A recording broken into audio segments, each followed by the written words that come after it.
This is Coach Jason Ballard, and I'm a business wingman. Over the years, I've learned a lot from working in our family construction business, serving as a senior officer in the United States Air Force, and running 12 different organizations around the world. Many people helped me get to where I am today, and it's my mission in life to serve as a personal wingman to others. That's what this podcast is all about, providing knowledge, tools, resources, and mentorship to help people soar to their highest altitude.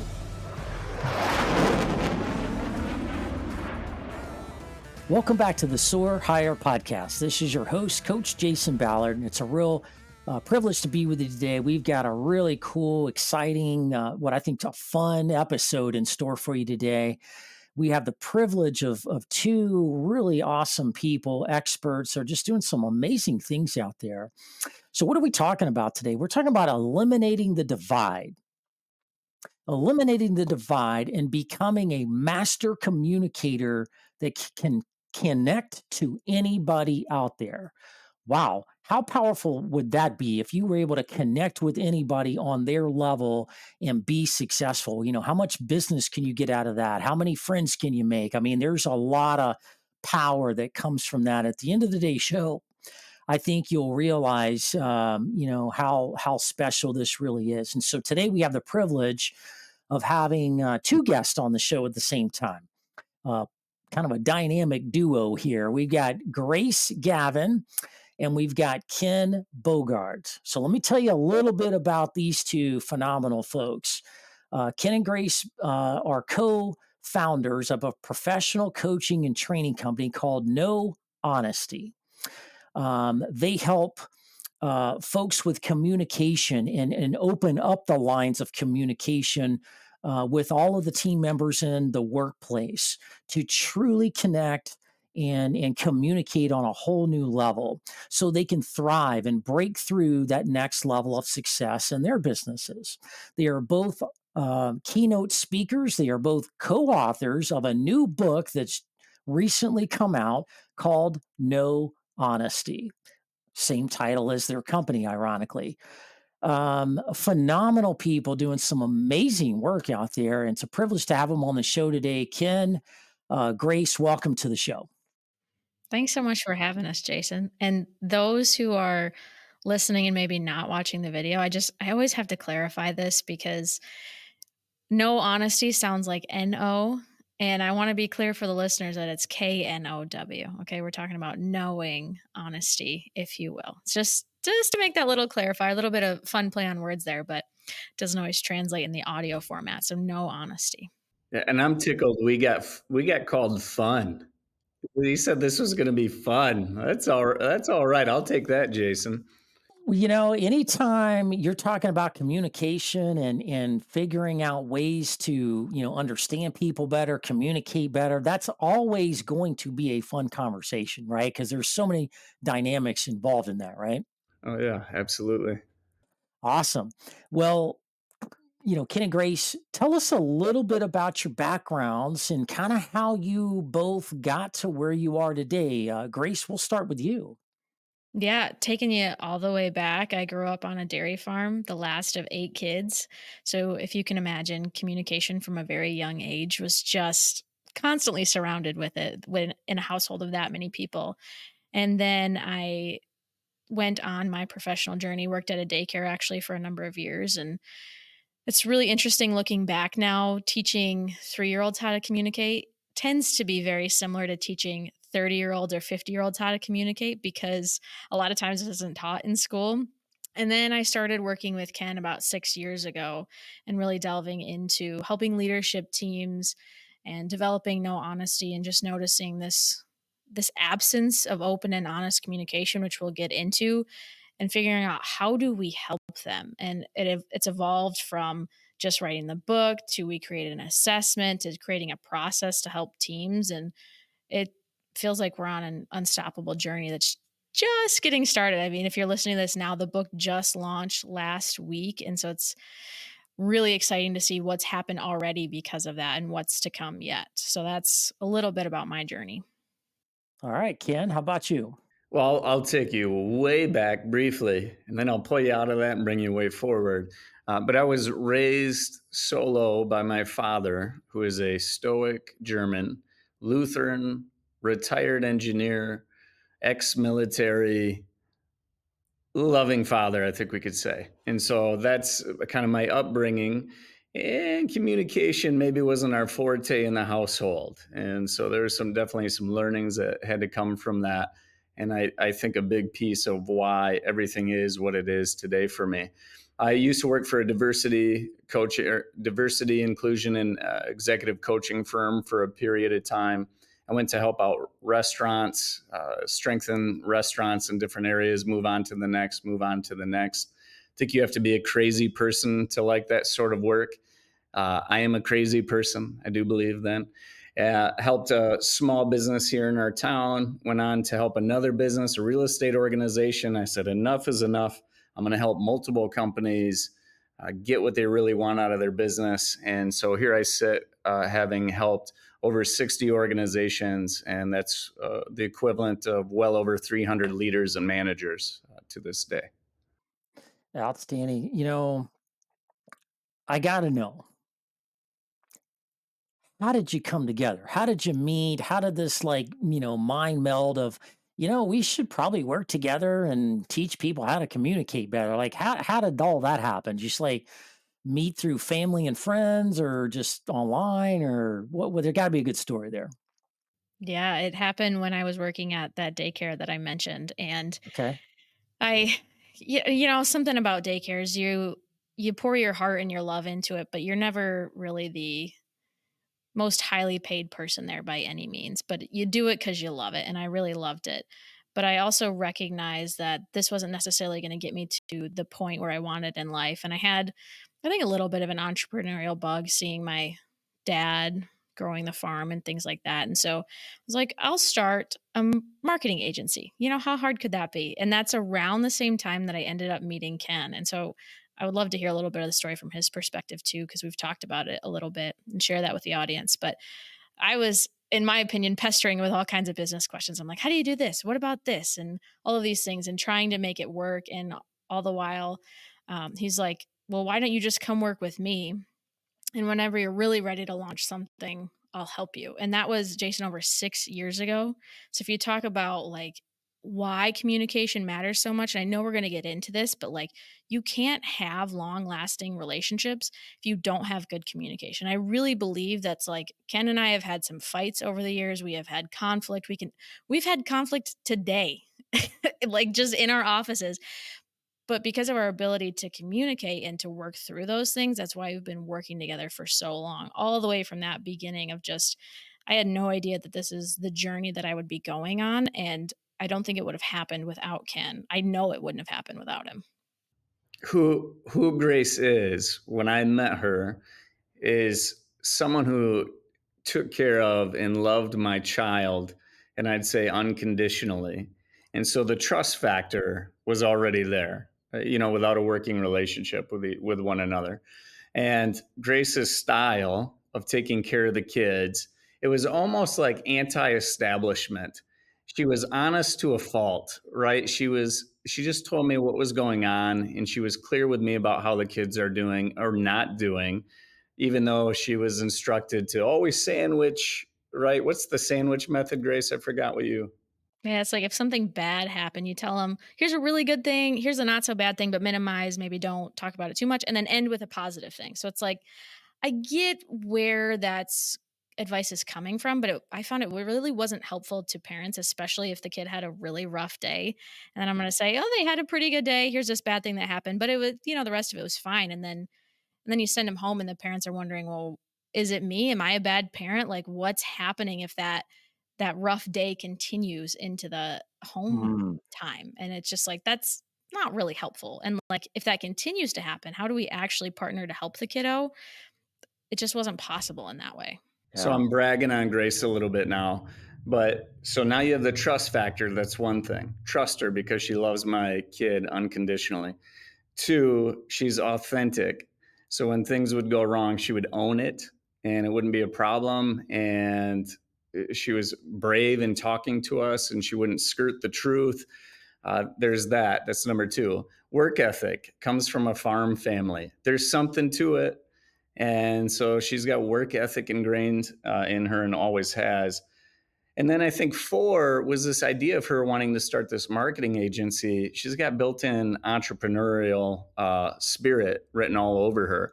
And I'm like, man, you got those four qualities. This person's incredible. And to this day, how are you handling these compliments, Grace? But to this day, like it's just the rise of Grace, Yeah. and how she's recognized in her community and the leadership that she's providing. I mean, it's just incredible. So we're in a blessed spot, Jason, where we're at, launching this book and the workshops we're doing. We're just in a really good spot.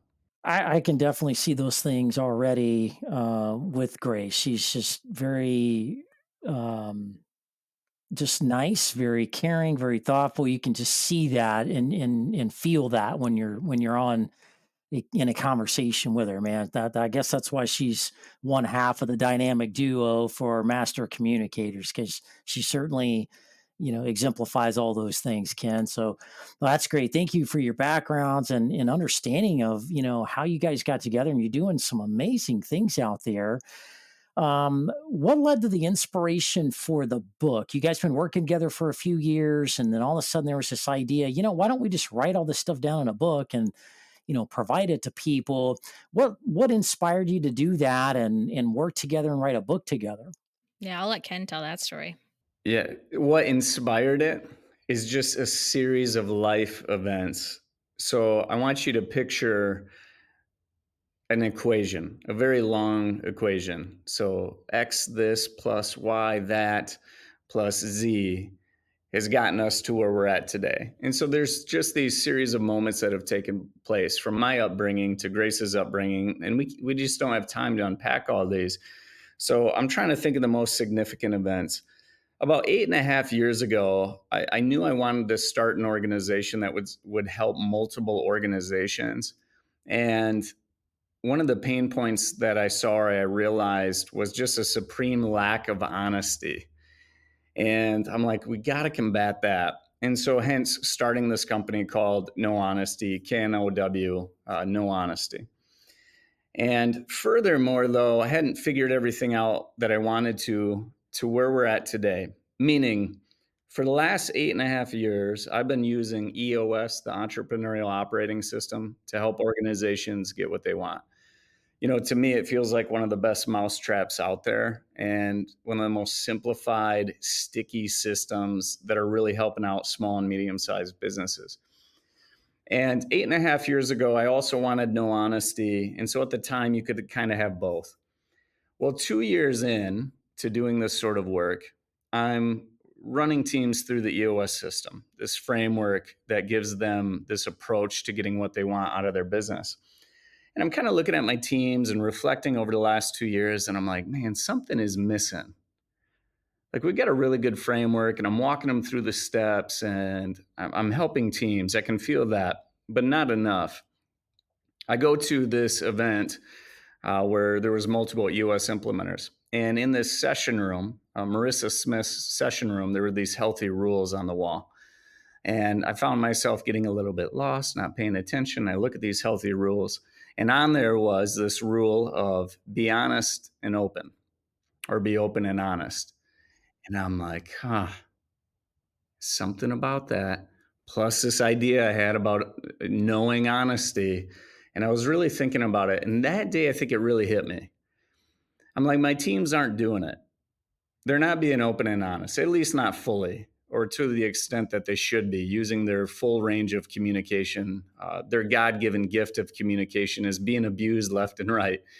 And so, what I started doing before every session, there on forward, I would open up with, we have to be two things today before we begin. We have to agree to be 100% honest and 100% open. And by the way, they have two very different definitions. So, we got to unpack that. But I'm like, if we are those two things, my gosh, can we accomplish anything? And then I dive into the objectives and the agenda for the day. But by setting those rules, I started watching as they perked up and they started acting differently. And quite frankly, I gave them permission to be that, and they would be that. And every single team I began to work with there forward, it was just like they were moving so much faster because they were embracing those healthy rules. And so for me, that really changed everything. And then as you experience that over the next 6.5 years, it's like grace, and then grace comes into my life. And I'm like, we have to do something around this. I mean, it is missing everywhere. We have a real problem. And so I think that's probably one of the most important pieces of this story to help us get where we're at today. That's really fascinating, and I think you're absolutely right. I would even call it some kind of an epidemic or something. Like people just are kind of lost in the world a lot, especially in the small to medium sized business, right? And they're so busy, so many things going on, trying to figure out, which way to go, what's the priority this week versus that week. But, I think some things that complicate, and it's just my opinion, correct me if I'm wrong, but there's just a lot of things that complicate life right now, especially just simple, open, and honest communication, right? I think people are scared to have conversations, honest conversations. We're in a world where everybody's super sensitive, politically correct. I think they've taken, while these programs are great programs and we need them, in our workforce, diversity and inclusion and equity, all good and well, necessary. Those things, along with other things, make companies and people stronger. But I think some people have gone kind of way overboard with some of it and really complicated it and made it difficult for people to understand and navigate. And I think a lot of people out there that I talk to, a lot of things that I see out there, they don't know what to say anymore. They don't know what to do anymore. Can I joke around? Can I give you honest feedback? Are you going to be sensitive? I was just with some clients last week and they had an employee on a performance improvement plan, and they gave them wrote it all down on a document and gave them the feedback in a formal session, and it didn't go well. They didn't you don't understand what's going on, and they just fought it and were defensive, and it was just people are just they don't know what is right and wrong anymore. And I think people are just confused and just nervous. They don't everybody's, they're scared to get sued or scared to get fired or just I don't know, just there's just tension out there that I think is unnecessary. And so I want you to peel that back a little bit for us. I want to give us your expert opinions from the folks you're talking to, the premise of your research in the book on what you're seeing out there. Why do we have a divide? Why do we have so many communication gaps and issues that are creating so many problems out there in our workforce today? That's a big question to unpack. So let's do our best to do that in the time that we have, Jason. But I think In 30 seconds or less, Grace? right, okay. And I think first off it starts with education and knowing what it means to be open and honest. So I'll give you the definitions quickly, but then I think we get into it more and I think it's our fear of being in conflict with each other. And so we'll talk about that a little bit more and being willing to step into the danger to have uncomfortable conversations. And I don't think there's a lot of great models for that out in the world right now. So, but backing it up first to the education piece, because a lot of times we don't even know what healthy communication looks like or healthy conflict or anything like that. We don't see it modeled a lot. We see a lot of cancel culture, of just frying people, especially on social media when that's our big reference point and somebody says something wrong, there's no longer an ability for them to learn. They're just done, canceled, and we're no longer listening to them.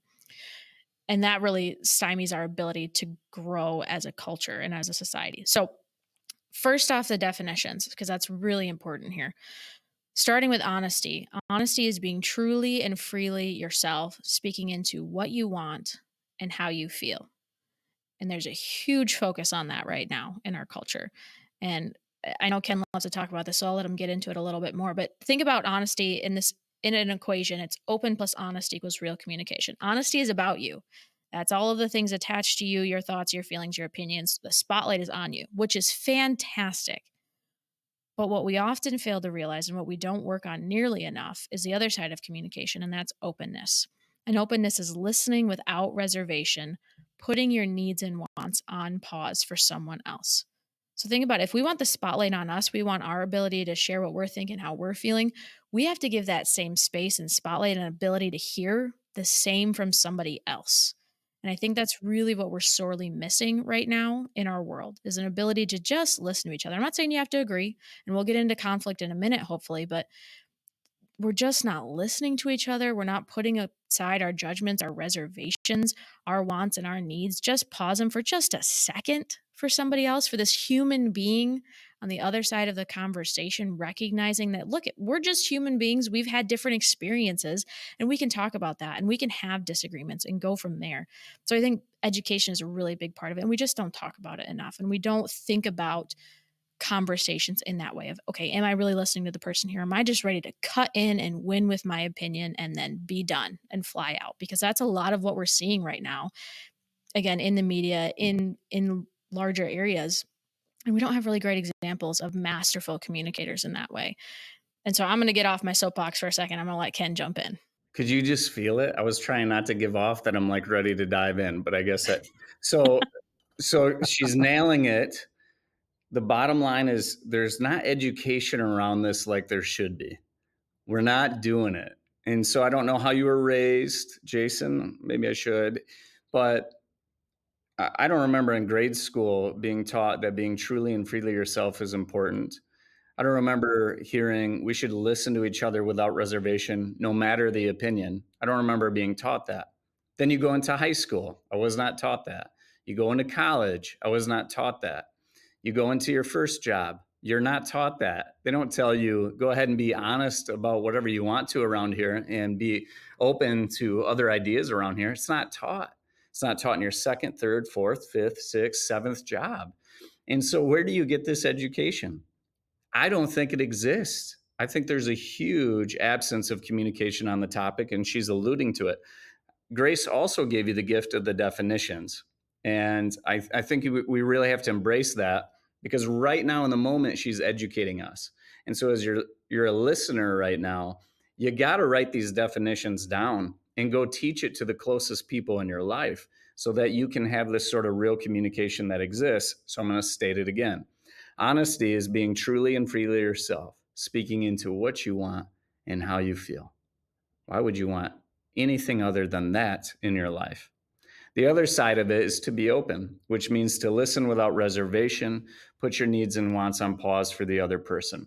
And so I'm just repeating that because we got to hear it several times before we hear it for the first time. And so that, Jason, if you and I can have that kind of dialogue, how much quicker our relationship can evolve, how much easier it is to have conversations about anything in life. So this stuff is not taught. Now, what is taught? So if that, open and honest, is not taught, and if you just take a look at the last 15, 20 years, here's what's being taught. And it doesn't mean it's totally bad, but it's very one-sided. Here's what's being taught. Identity. Be whatever identity you want to be. Okay? That's okay. Um, Power of vulnerability. So be your vulnerable self. You're a unique you. Be who you want to be. I mean, all these things are being taught in the last 15, 20 years. And I'm not saying that's a bad thing, but based on what we just taught you, it's half the equation. And so what is being built up in the last 15 to 20 years is this me, myself, and I mentality. Hmm. And Jason, if you look around, we live in a world designed for 8 billion people.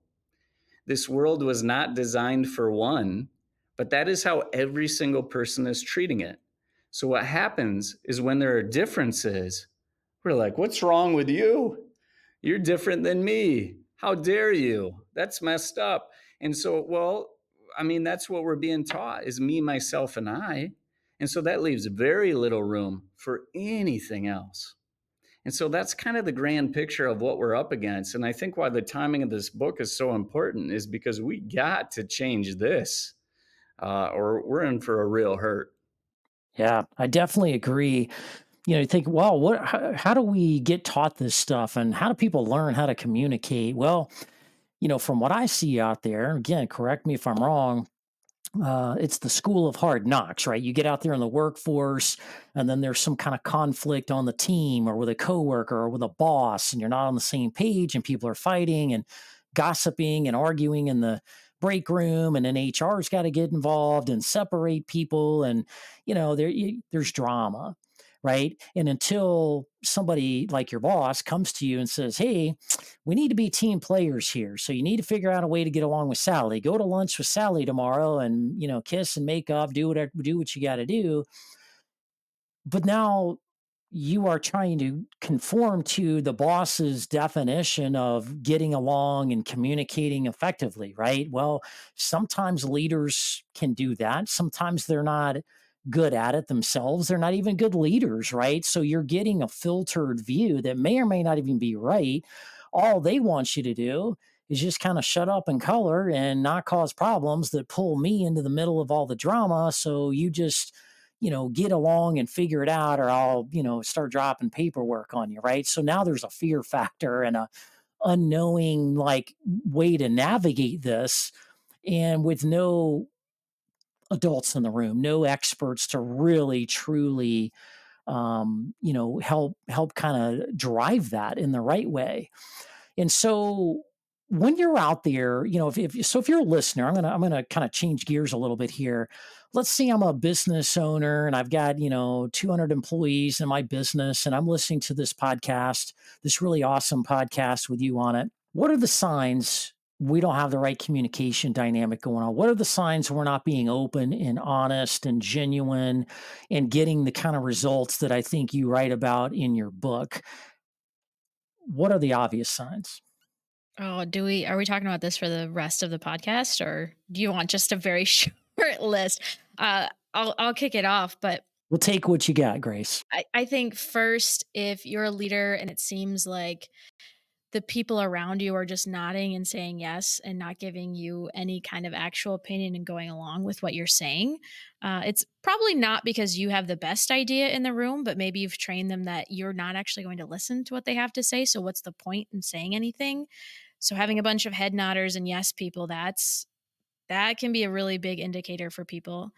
On the other side of that, if you have projects that are just always delayed or things are taking way longer than they should be, there's miscommunication happening there, whether somebody's not getting the full clarity of the picture, or they're not asking the right questions, or they're not really listening to the other person. That's when you see conversations that have to happen 2, 3, 7 times, right? And then we're losing time because of that, because we don't have that masterful communication going on, that open and honest back and forth.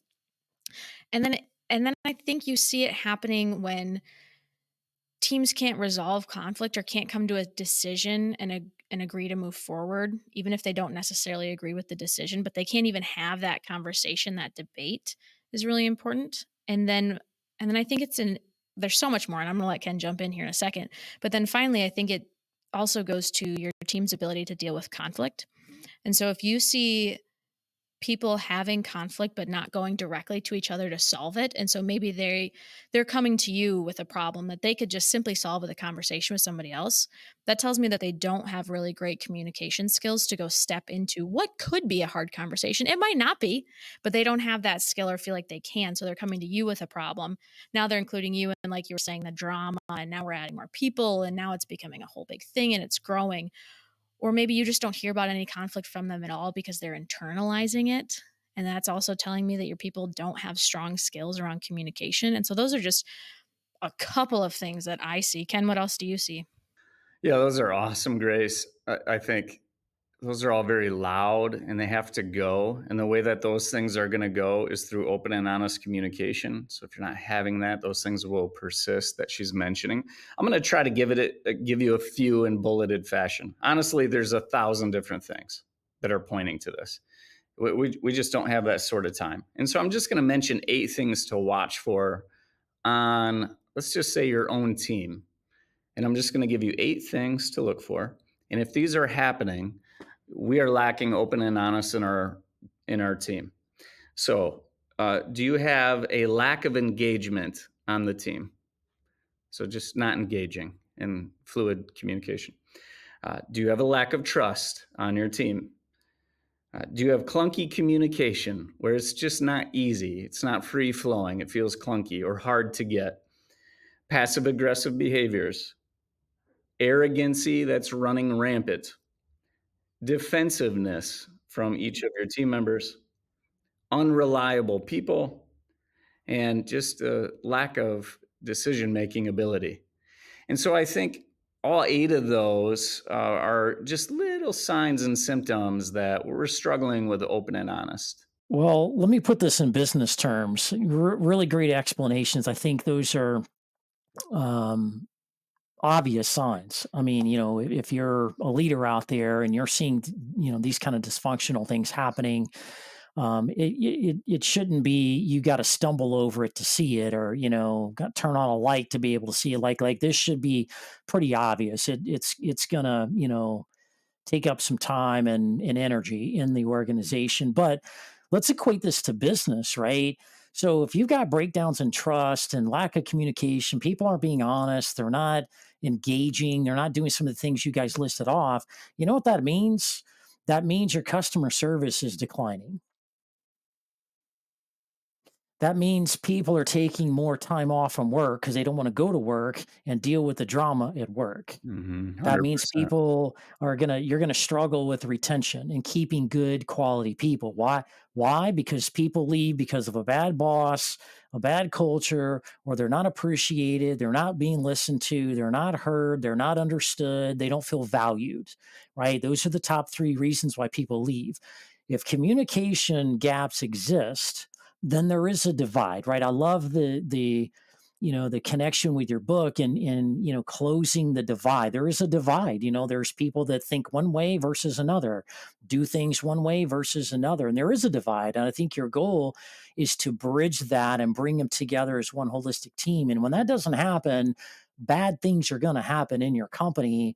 That's going to result in revenue drops, that's going to result in performance declines, et cetera. It just starts spiraling if you don't get control of it. So if you're seeing that in your business, there's good news. It's fixable.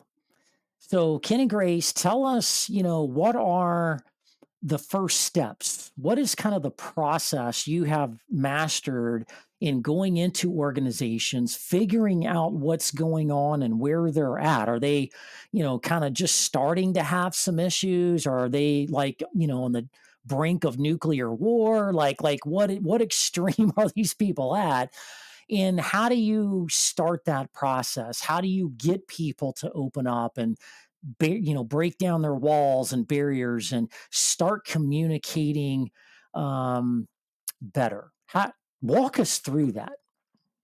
Yeah, absolutely. And I think it's important because what you're talking about, Jason, communication touches everything that we do in business. It is a part of every single thing. We spend 88% of our weeks communicating. And so if we're not good at it, it's going to negatively impact us across the organization. And so what we do first with clients is we have them take our assessment. It's called the Pursuit of Honesty Assessment. If you want to take it individually, it's available free on our website, nohonesty.com/assessment.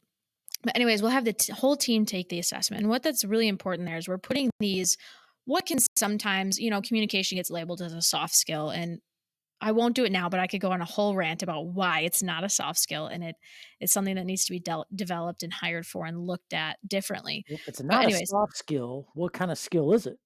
I genuinely think it's a hard skill. I think Okay. I could teach you how to use Excel. I could teach you how to do the accounting software, all of those things, which are important, right? But if you don't have the ability to communicate or the willingness to strengthen your ability to communicate, everything's so much harder. Like we're talking about, communication touches everything, and so if you don't have that or you're not willing to develop it and recognize that, I, I don't know how we're going to work together. I don't know how we progress and how we really do better together. And so I think that's a huge, huge part of it. And so we have our clients take the assessment. When what's really important there more than anything is for people to put numbers to it, to actually say, okay, here's my current ability to receive and to deliver real communication. So we're breaking it down. We're looking at it in terms of your ability to be open and your ability to be honest. And then we actually take it a step further and we break it down between your work life and your home life because those are Nice. different. Nice. Uh, And sometimes they're different in real wildly different ways for people, and sometimes they're pretty close together, but having that knowledge there is a really key part of it.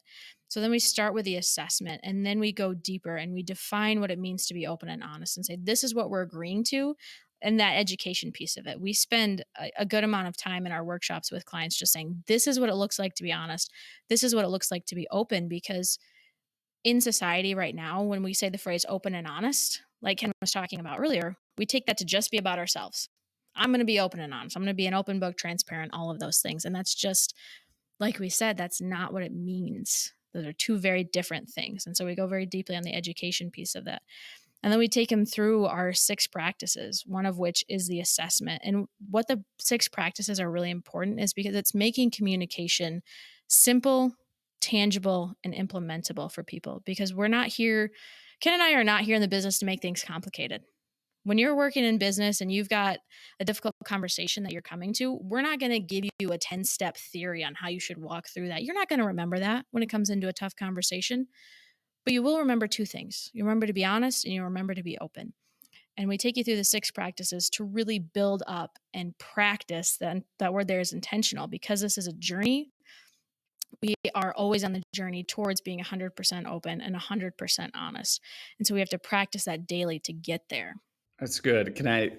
Jason, can I add a little I was hoping something you there? would, Ken. Oh, you were? Okay, good. Cut me off if I'm getting long-winded here.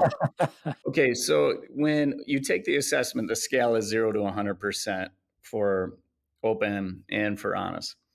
And no one is 100% 100% of the time.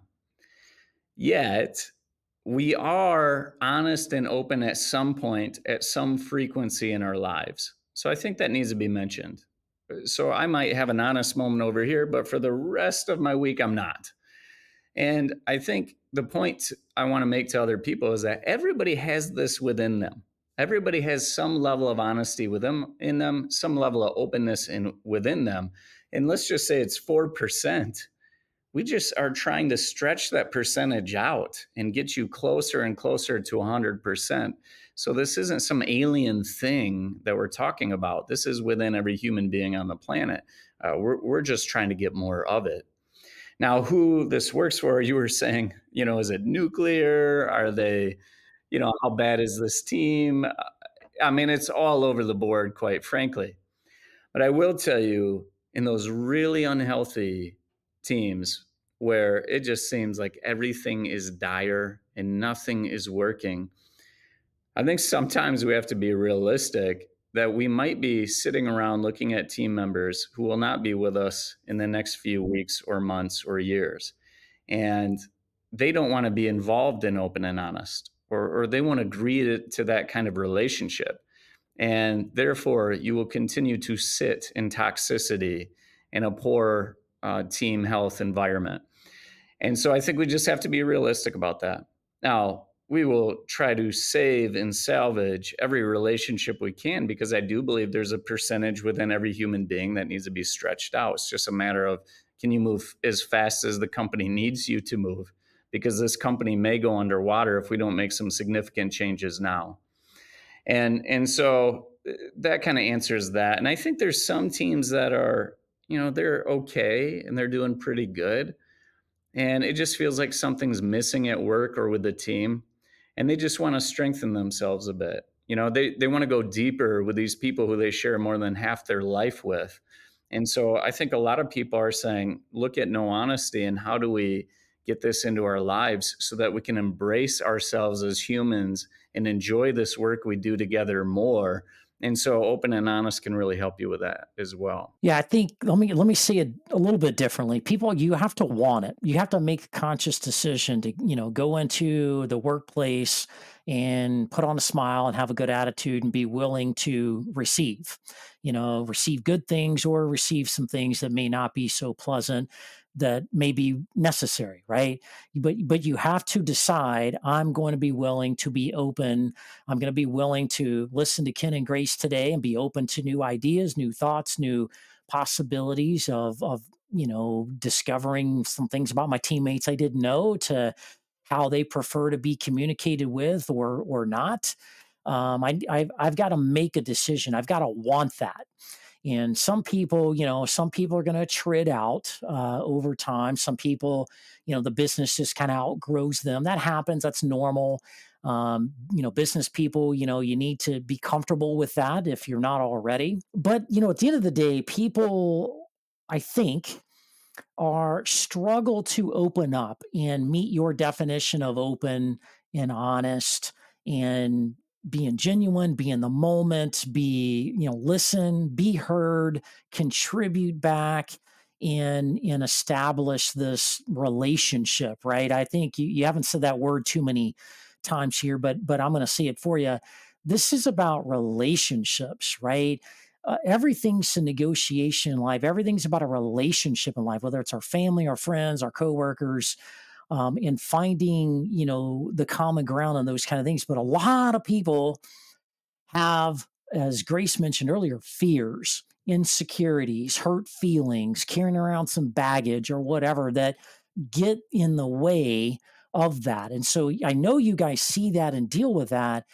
How do you help people break that down and feel comfortable being vulnerable, being comfortable being comfortable being uncomfortable, so you can get to the root so they can accept open and honest communications, as you laid out here. How do you do that? Yeah, I think it's important to note that, like you're saying, you have to be committed to do this work, and then not complicating it, right? And so, two practices that we walk our clients through to help them begin this conversation and to put words to it, because if you don't have words for what you're experiencing, you can't really work through it. I think I'm going to not remember who the quote is of it, so we can look it up later, but there's a quote that says, "The limits of my language mean the limits of my world." And so we're giving people more language around this and how to talk about this. So, two practices that we walk our clients through are called fake you and the wall. And so the first one I'm going to start with is fake you. And that's the facade we project rather than being 100% honest. And so we walk through our clients through this process of looking at, where do we see fake you happening? Maybe out in the world, maybe in this organization, take it very high level and then bring it down further. And where is fake you happening for me? And what does it look like when it happens? And is it happening with a certain person in a place, in a pattern, whatever that is, whatever it looks like? And recognizing that and then getting rid of it. Because if you're showing up as fake you, I guarantee you're not making any real connections with people. And I say that because that's how I used to go to networking events, Jason. I would leave them feeling exhausted. I wouldn't want to go to them. I wasn't making any great connections. I was like, what's happening here? And reflecting on it and thinking back to it, I'm like, I was so fake. I was wearing uncomfortable blazers that I hated, just following the script and saying, how's your day? Good, good. Okay, what do you do? Like, ugh, I want to get deeper into conversations with people. And so fake you is showing up all the time and ruining my ability to actually connect with anybody on a real level.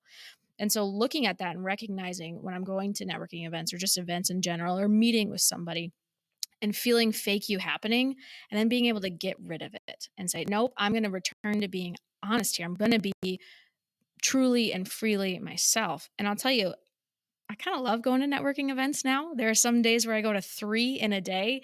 And I was driving home a couple months ago. I was like, oh, I should be exhausted right now. I went to 3 events in one day and I didn't. I still had enough energy to go home and to love on my family and play with the dog and things like that. Whereas before, if I had been fake you throughout that whole day, I would have been bone tired and just not been able to do anything. And so, fake you, that is what is blocking us from being honest. And so, I encourage the listeners to think, where are you doing that right now in your life, in your teams, in your organizations? Recognize when it's happening and then get rid of it, because it is not helping you. And then on the other side of that, for the openness side of things, we have what we call the wall. And the wall is this divide we put between ourselves and others rather than being 100% open. So, Jason, you have some opinion, something crazy, something I don't agree with, whatever it is, and I put up a brick wall. I'm no longer open to what you are saying. I am not listening to you anymore. There's a brick wall between us.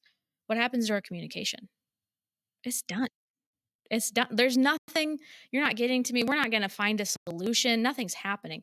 And these walls are happening all the time. Again, back to what we were talking about before, because we're trying to build this world for ourselves and we're not really willing to be open to others to just hear what they have to say. We don't have to agree, but we do have to hear what they have to say. And this happens, I'll tell you, we are open and honest experts, right? But that doesn't mean that we get this perfect 100% of the time either, right? We're still building these muscles. And so sometimes Ken will call me at 7:30 in the morning and he'll have a brilliant visionary idea and he wants to talk through it and he's so excited about it. At 7:30 in the morning, I am not ready to be open, right? I And didn't so had your coffee yet. Yeah. right, right, but, like, that what if I have an inability to listen to what he has to say, the likelihood that he's gonna keep calling me and we're gonna have these ideas that transform our business and to make us better and stronger, that likelihood goes way down if I have that wall up, and so, thankful to Ken, he's able to call that out because we have that relationship in place. We have the agreement where we are gonna be open and honest with each other and say, "Hey, I feel like you have a wall up here." Sometimes we'll say, "I just need you to be open and just listen to this." I was like, No, I said no. I'll say you haven't had your coffee. Okay, I'll call you later. Okay, good. Yeah, all right.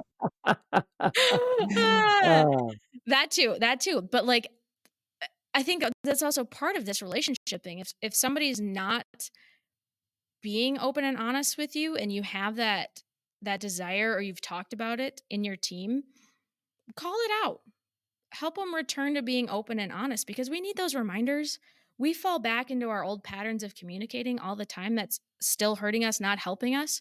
And to do better, we need each other to continue to build those muscles. So Ken will do it for me all the time. And I really appreciate it because I need that reminder.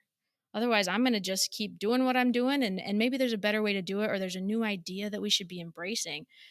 And so to help each other do that, I think is huge. And so when we look at those, just those two things alone, fake you and the wall, where is it happening in your life? Where are you carrying those around with you? And where can you get rid of them right now to better improve your communication immediately, better improve your relationships? I think that's a huge part of it.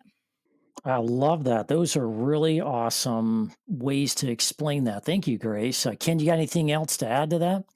Oh, yeah, I got about 100 things. That was really good though, Grace. I wasn't going to go to fake you in the wall quite there, but that is what makes the most sense to me. I think to to help people get into this, it all starts with education. So if you don't have a chance to hear it, you don't really know better, right? If this isn't taught in schools or if this isn't taught at work, you don't really know better. So whoever I work with, I don't really blame them when they're being fake or they got their walls up. I'm just observing them and I'm like, okay, we got to educate on this and people need to understand why their wall up is hurting our ability to communicate right now or why somebody is being fake or they're not bringing what they truly and freely want to the table and how that hurts the team. So I think it's really educating people and bringing an awareness to them. And one of the beauties of having a coach like you, Jason, or facilitators in your life or just somebody who's an expert in this arena is that they're going to model the behaviors for you and you should steal everything you know about them, steal it from them, copy them. And so Grace and I do the best we can to mimic these behaviors, open and honest. And I think when you are creating a relationship with people in the room, they're beginning to trust you. You're the expert on the subject, and they watch you and they observe you, and they're like, "Whoa, Shannon's going to say something crazy. How will Ken react?" And and I react openly because I'm genuinely interested to see where this is going to go. And I'm going to be real back at Shannon, even if Shannon's going to fight me back. I'm just going to be real with her. So we're modeling these behaviors so people can pick up on them. And I think in the room too, it's our job as coaches and facilitators to put reality on the table and to say, here's what I'm seeing, here's what I'm experiencing. How are you all taking it? For example, organizations that are losing money or they're having a culture problem and the team is dancing around it and they're not really saying it. But it's kind of one of these hello moments. Your P&L is doing this and it's very bad. Your culture, you have surveys that are telling you this, and it does not look good. It's not a good reflection of our culture, our organization. And I think what we have lost is this ability to absorb reality. And we've just gotten lazy or weak. And so I think we need to strengthen people's ability to receive feedback or criticism or just the reality around you. And there's ways to help that land. And it's a little bit of a rabbit trail, and I'm trying to make it, I'm stretching it so it counts, Jason. Let's see what happens. Sharing honesty is really important. If it's brutal honesty, though, it is the wrong way to distribute honesty. And so a lot of times people are just ready to come knives out with their honesty, and they're going to wreck us being able to absorb the reality. You can't absorb a knife like that. And so I like to say we have to be 100% honest and 100% loving. And it's really hard to do, but it can be done. It is within you. You've done it before at some point in your life. You've figured out how to deliver honesty. It can't come with brutality, violence, being savage about it. Come on. And so you have to help these messages land so people will be more open to it. Because if your knife is coming at you, or a knife is coming at you, you are ready to put up that wall so that knife does not hit you. But if it's coming at you in a different form that's less threatening, it's easier to absorb. Yeah. Now that makes total sense, Ken. Um, you think about it this way. Do you ever go after your grandmother who loved you, took care of you, gave you all this junk food growing up as a kid? Do you ever go with your grandmother with a knife to go after, for every little? No, most people don't, right? If you got a good, awesome, wonderful grandmother, most people are very respectful. There are things they do around their grandmothers, so they don't. Their grandmother doesn't see some of their other behaviors. They're on their best behavior around grandma. Nobody comes at their grandma with a knife. So why is it okay to do it at work, right? And I think those are some things to be thinking about. But I'm going to simplify this even more, just in my own words. And again, feel free to fight me on this. Bring it Take a knife on. What do to you me got? or whatever you want, whatever you got there. I think it's pretty simple. I think this is, a significant leadership issue, right? Leadership making an environment safe for people to be open and honest and create that culture there where it just doesn't have to be this heavy lift of, okay, we're going to completely rechange the company and be nice and open and honest for once in our lives, right? Like, you need to create a safe environment. So if you're a leader out there listening, have you created the environment for open and honest communication as Ken and Grace have depicted here on this podcast? If not, that's only going to take you so far for a period of time, and then it's going to be overshadowed by the fact that it's still not a safe environment. So make it a safe environment. The other thing is lead by example. Leaders have to show the way.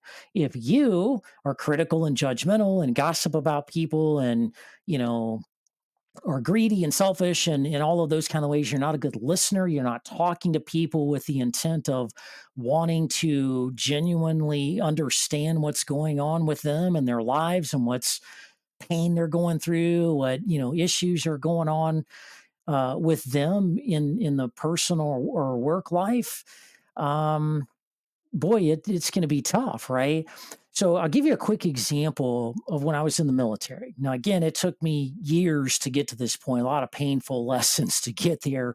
But what I found, what worked for me and some of the organizations that I led in the military was, especially I'll give you an example of like an exercise. We're practicing going to war, we're practicing deploying, we're practicing setting up the gear and securing the perimeter and keeping the bad guys out and, surviving and staying alive and helping each other, watching each other's backs, and just doing military stuff. And after one of those events, we'd always have what we call an after action report, right? And I'd pull everybody into the room and we'd have a big mashup. And in the beginning, I'd walk him like, okay, we're going to have an open and honest conversation about what went down through the exercise, like what went well, what didn't go well, what are the key takeaways, good, bad, or indifferent.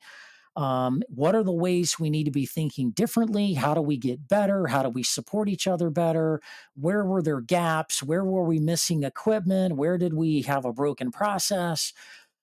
We're going to unpack all of that, and everybody hears it at the same time. But I would always put rules in place, ROE, rules of engagement. What we talk about, how good, bad, or ugly it is, stays in the room. It doesn't go out of the room. You don't take it with you. You don't hold grudges. I mean, this is a free for all for us to have open and honest conversation about who dropped the ball or who didn't do something or where the communication went. We're just getting information out there, but we're not attacking each other. This is not a personal attack. This is not a I hate you, you suck, I'm better than you kind of a thing. This is in the context of how do we grow and improve and learn from this? Because when we go out there for real and we make these mistakes in real life, it can cost somebody's life. Mhm. Yeah, that's good. So let's learn the lesson now. And so we set those parameter. Created a safe environment, and there were some heated conversations. Some of these people were very passionate, and that's BS. We shouldn't be doing it that way. And they didn't. It took them 10 minutes longer than it should have to do this, and they didn't do what they're supposed to do. And there was a lot of finger pointing, and there was some there was some real hearty, meaty conversation there, and I'd let it go to a point where felt they're starting to cross the rule of engagement there, right? Of being supportive and constructive feedback, not destructive feedback, right? And never let it get personal. And boy, you do that a few times with your team as you go through projects, as you work on big implementations or delivering a new product service, whatever that may be for you, that is powerful. So hopefully, you can think of some things and how you may be able to do that in your business as you're listening to the show, taking all the core fundamentals, all the wonderful things that Ken and Grace have, given us today. And I just want to kind of give a real world example of how I use that and how powerful that was in breaking down communications and building trust and confidence. And some people that started off as, we'll call them frenemies, would later go on to be best friends. And they were thick as thieves at that point. It's just amazing to see the team go through that transformation. And you guys have a great, I don't know if I want to call it a framework, but you guys have a great model for which you are doing that in a very impactful way. So thank you for being on the show today. Thank you for all of your good work. It takes a lot of hard work and sacrifice to do these kind of things in this kind of way. This is not easy stuff. Ken and Grace, how do people connect with you if they want to work with you, if they want to learn more about how you can come into their company and create a open and honest environment? What's the best way for them to do that? Well, first, Jason, I want to say thank you so much for having us on. I think we could have talked for another 3 hours. We just barely scratched the surface. Like you just told that story. I was like, oh, I want to jump in here. There's so much to unpack. And so if people want to continue the conversation with us, and please do, because Ken and I both love talking about this stuff. We could do it all day long and have Let's do a conversations. marathon. Can we do a marathon There we show? go. 10 hours, We'll some just bring sort in of Let's do it. different guests, different let's do ideas. But some sort if of you want to charity continue thing. the Sorry, go ahead, Grace. So sorry. It's my that's okay. visionary idea. I was gonna call you at 7:30 tomorrow morning about it anyway. Okay, great, great. Uh, so if you want to continue the conversation with us and maybe we do this marathon thing. I don't know. We'll see. Stay tuned. The best ways to connect with us are on LinkedIn. We're really trying to change the conversation around social media and we just talked about it a little bit, but having that platform and having social media be a place where we can share ideas and think about things and not let it get so heated, and being a really great example for that, like we're talking about before. So connecting with us on LinkedIn, shooting us a message is great. And then the book is out now officially as of this podcast being released. And so if you go to our website, nohonesty.com/book, and that's KNOW, honesty.com/book, you'll see the places that you can get it. We're in all the major retailers and things like that. And also on the website, I encourage you to check it out. We have the assessment on there. We have a little bit more of our backstory and how to just continue to engage with us. We've got a lot coming through the end of the year into 2025, and really excited for this movement to continue taking off, because what we're really here to do and what we're talking about is changing how the world communicates. So if you want this in your life, you want this in your relationships, you want this in your organization, you have to embrace it and you have to push for it and you have to be the example out there for people, and we're here to help you do that.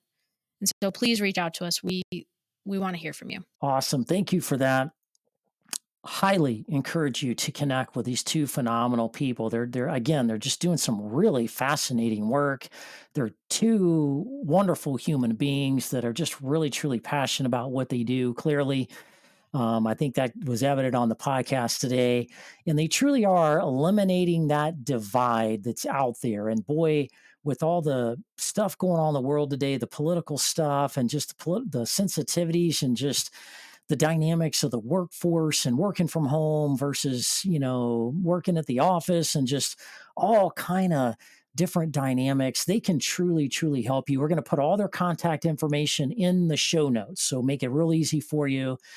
Um, Highly encourage you to get the book, No Honesty, KNOW, Honesty. I think you'll really enjoy the read, and I think that'll really, really help you in your next steps. Now, stay tuned for next week. Next week, we're talking about how to leverage your planning skills. A lot of people don't plan out there, but there's power in planning. And we're going to be talking about how to plan correctly as we're kind of closing out this year, going into the fourth quarter, planning for 2025. Now is the time. There's no better time to be planning and taking inventory of where you're at, where you're needing to go, and how to get there. We're going to be breaking that down in very simple steps to help you have an even better 2025. So you don't want to miss that. That's all for today. Have a great week, everybody.